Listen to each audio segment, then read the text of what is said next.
So this is the result of polls that were done back in February, several weeks ago, about the proposal that just recently passed and is getting signed into law this evening. And the headline is that 3 in 4 voters back the stimulus package, and then it's broken down by all voters and Democrats, Independents, Republicans, and how strongly they support or oppose, or if they don't have an opinion at all. We're going to focus on those who support, that is, strongly or somewhat support. So overall, we're talking about if we take this poll as a fact, even though it's, of course, involves some uncertainty, but we're going to, for this example, assume that this is the ground truth, that 52% plus 24% or 76%, just over a quarter, support it. But the question that we're going to work on is the thinking about if you randomly select from Democrats and Republicans and find someone that supports it, what the probability is that they are a Republican, or what's the probability that they are a Democrat. And we're going to use the specific case of Massachusetts. We have statistics on registration of voters as Democratic or Republican from February, the same time this poll was taken. And you'll see that the actually, we're going to ignore for now the unenrolled and just look at the, just assume we're choosing from among the Democrats and Republicans. And we randomly select one of those 1.5 million Democrats or 460,000 or so Republicans.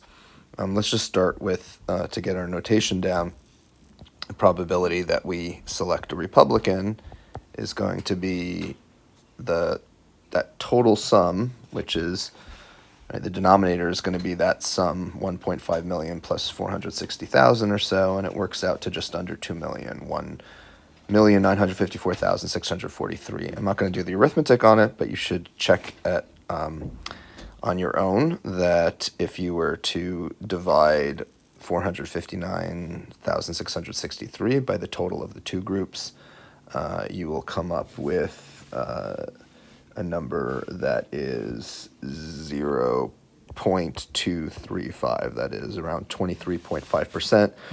And if you do the probability that you select a Democrat, if you choose at random from that set of registered Republicans and Democrats in Massachusetts, you will be, right, taking in the numerator that 1.5 million or so Democrats divided by the total, and if you do that division, you should get well, what do you expect to get, given what we know already? 0.765. Why could you figure that out even without doing the division? Well, you know that if we're just considering Republicans and Democrats, we want these two numbers to add up to 1, and in fact, they do. So, right, the proportion of Republicans, 23.5%, the proportion Democrats, 76.5%. When we think about it in probability terms, we're imagining a scenario where I choose at random from among those individuals. Okay, we're going to use that information because the next thing what we're going to look at, in fact, let's just do this right now. We can read directly, but let's kind of practice the notation. Let's say S is the event that a person supports this this bill, right? That is to say that they either strongly support or somewhat support, right? And we're gonna, wave our hands at the fact that this poll was taken over all of the United States, not just in Massachusetts. We're gonna assume, often we don't have data. We just should be really clear about the assumptions or the generalizations we're making. We might not be right. So we're going to assume that these same proportions hold, that Democrats in Massachusetts also have an 89% chance of supporting, and that Republicans have a 60% chance of support. Now, it may be that Massachusetts support is higher, completely higher, right? Maybe Democrats support it at 95% and Republicans support it at 75%. There may be some information that tells us that, but we're just going to use this more accessible one, for example. So what is that value, like when you look at this, the Democrats who support it, 89%, 0.89. How would I write that in notation of probability? Well, it's a conditional, right? We know some information. The information we know always happens after that vertical line. So given that a person is a Democrat, the probability that they support the stimulus is 0.89. What's the probability that a person supports it given that they're Republican? Well, it's the 34 plus 26%. It's the 0.60. Okay. So the question that's going to lead us to need Bayes' theorem, or Bayes' rule, or Bayes' law, if you prefer, is we have these, marginal probabilities, probability of Republican, probability of Democrat. We even have, we're not going to use it, but marginal probability of support, right, overall, although that's not quite right either because we're only considering the Democrats and the Republicans. And we have these conditional probabilities, the probability of support given Democrat, probability of support given Republican.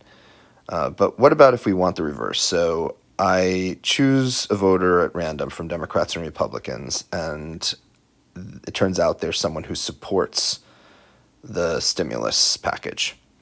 What's the probability that that person is a Republican? So I'm drawing from registered Democrats and Republicans in Massachusetts, right? So what I'm asking here then is, what I want to know is, what's the probability of a person being a Republican given that they're a supporter of this stimulus? That's what we want to figure out. We're going to do it in two ways. We're going to do it with what a lot of people find more meaningful, more intuitive, which is sort of a decision tree, a branching tree, and then I'll also show it to you with the Bayes' theorem formula, right? Okay, so let's remember the facts that we have already, which are probability of Republican. If I really wanted to say, remember from your book, all probability is conditional. So what is the sort of background knowledge when I just say probability of Republican? There's a lot, but the most simple thing is I could actually write that as probability of Republican given that they're registered in Massachusetts, right? And as of February, there's lots of information, but when it's, if we're just working in Massachusetts, I'm not going to explicitly write given Massachusetts because there's no one we're considering outside of Massachusetts. So remember that value was 0.235, and probability of Democrat among those in Massachusetts was 0.765, right? And let's also remember let's look back for a second and see what was probability of supporting given Democrat, probability of support given Democrat, right? Among Democrats, the support was high, and the probability among Republicans was also fairly high, although not as high as that, right? 60%. And the question we want to know is, and we can say, right, we could say it this way. I'll use the notation I used before, which is we want to know the inverse of this, and we could do it with Democrats as well. We'll have that as well. What we really want to know is, our question is, what is the probability that the person I've chosen is a Republican, given that they answered the question in the affirmative that they do support? So let's think about this, as I said, as a tree. I randomly choose among my registered Republicans and Democrats in Massachusetts, and I've gone down one of two paths. I've either chosen a Republican or I've chosen a Democrat. What's the chance that I go down the Republican, the red route? Well, this is just probability of Republican, which is 0.235, right? And what's the probability that I go down this blue route and choose a Democrat a priori before I've done anything? It's like I'm flipping a weighted coin. It's 0.765, right? So now what about given that I've chosen the Republican? So if I've already gone down this 23.5% chance route to Republican and I've chosen them, whether or not I know I've chosen a Republican, if I'm in the world where I've chosen a Republican, now that person may be someone who says they support the stimulus, or I'm going to use a little different notation. I've been using the complement notation, but I want you to get used to seeing it different ways. Sometimes your book uses this, right? Not, it's like the logical not, do not support. So what is it? Probability of support given Republican. We have that. It's 0.89. And we did not write this out yet, but what would have to be this next piece? What's the probability of not supporting? Well, I'm including in not supporting to make it more straightforward. I'm just choosing two paths, support, and everything else is going to be not support. So that includes the don't know, not sure, right? So 1 minus 0.89 in this case, I'm going to allow 0.11 to be that, right? So given that I have a Republican, there's a 11% chance that they are not in the strongly or somewhat support group. Okay, now looking down at Democrats, given that I've chosen a Democrat, there's two possibilities when I'm in that situation. They either support or do not support, right? Or support complement, if you want to write it that way with a little C above. I've made a mistake already. If we were in class, you would have been able to call me on this, right? Do you see what the mistake was? I'm not going to do this over. I want you to look at the screen and see what I did wrong.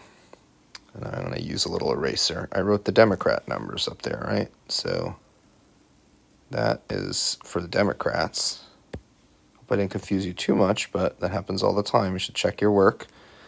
So what I should have had there is it's because I'm just following the order I had up top, but I'm putting the Republicans on top. So given that I'm dealing with a Republican, there's a 0.60 chance that they support the bill. And given that I have a Republican, there's a 0.40 chance that they do not. Right now, given that I have a Democrat, there's a 0.89 chance that they're in support of this proposal that subsequently passed, and a 0.11 chance that they do not. Okay, I've got those numbers correct now. And let me also note that, if you follow this down and say, well, okay, what about the intersections? What's the probability of choosing a Republican and that Republican supporting the bill, right? The probability that I choose someone who's a Republican supporter of the stimulus. Well, that's just the product of probability of Republican times probability of support given Republican, right? So it's 0.235 times 0.60. And we can continue in that way. The probability of choosing a Republican who does not support it is probability of choosing a Republican times the probability that they do not support the proposal given that they're Republican. And going down further, probability of Democrat who supports it is 0.765 times 0.89. And probability that I choose a Democrat who does not support the bill is probability of choosing a Democrat times the very relatively low probability that they do not support the bill. And what should be true, if I do all these products, I get the answers, they should all add up to 1. And in fact, I've checked that they do. Let me just note here that the first product, 0.235 times 0.60, is equal to 0.141. The next one, 0.235 times 0.40, is 0.094. The next one is the big one, right? Really good, high chance of picking a Democrat, really high chance that the Democrat supports the bill. And so the probability that that's the situation I'm in when I choose someone is 0.681. And the last one, probability of choosing a Democrat not supportive of the stimulus, that is, who did not strongly or somewhat support, is 0.084. Check that those add up to 1 or just about 1 with rounding error. But in this case, I think it works out exactly to 1. Okay, so what's the question? The question I had was, what is the probability that I've chosen a Republican, given that you know this information? There's a fixed bit of information. You know this is a supporter. There's an unknown, it's actually fixed, but unknown fact about them, and that's their registration, whether it's Republican or Democrat. Okay, so let's think about this, right? If the given information is that this is a supporter, it means that when we've chosen someone from these 4 different conditions, we're either, what do we know? What path have we gone down? We've either gone down the path of a Republican supporter, or we've gone down the path of choosing a Democrat who is a supporter, right? We know we're in one of those 2 situations. And given that we're in one of those 2 situations, what's the chance that we're in the Republican state of being, right? So, well, what does that look like? We're restricting our attention to, what's the denominator? The denominator is the sum of these 2 values. We've either have a Republican supporter, and there's a 0.141 chance of that, or we have a Democratic supporter, and that's a 0.681 chance. If we're in that world, if we're in one of those 2 conditions, what's the chance that we are specifically in the first of them? Well, it's 0.141, right? So this ratio, 0.141 to the sum of those 2, right? It's saying we're not going to consider the other possibilities, because we didn't randomly choose someone who is a non-stimulus supporter. We are in the other 2 options. We're in that 0.141 plus 0.681 realm of the probability. And once we're there, we want to know, furthermore, what's the chance that we're in the Republican supporter rather than Democratic supporter, right? And so that is going to be the calculation that we have to make. And so take your calculator. I'm taking mine at home. I'm going to add up 0.141 plus 0.681, or put it in Google, and that denominator is 0.822.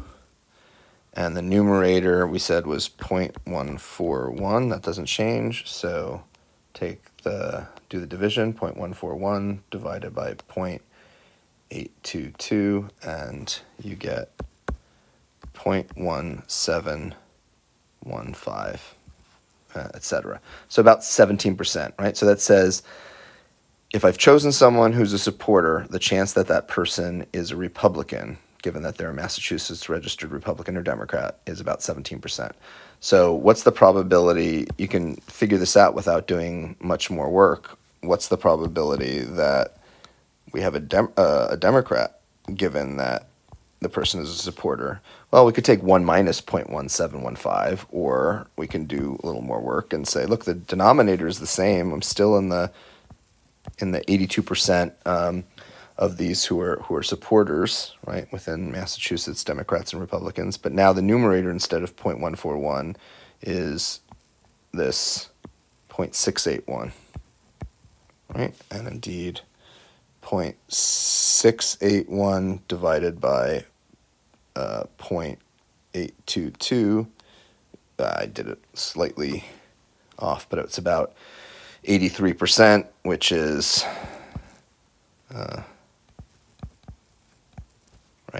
about 1 minus what we had already. I just rounded it to 2 decimal places. Okay, I'm going to also do this just using the formula, but I'll do that in a subsequent a subsequent example when we dig into the formula for Bayes' theorem. But hopefully you can always use a tree to figure it out. You don't have to use the formula.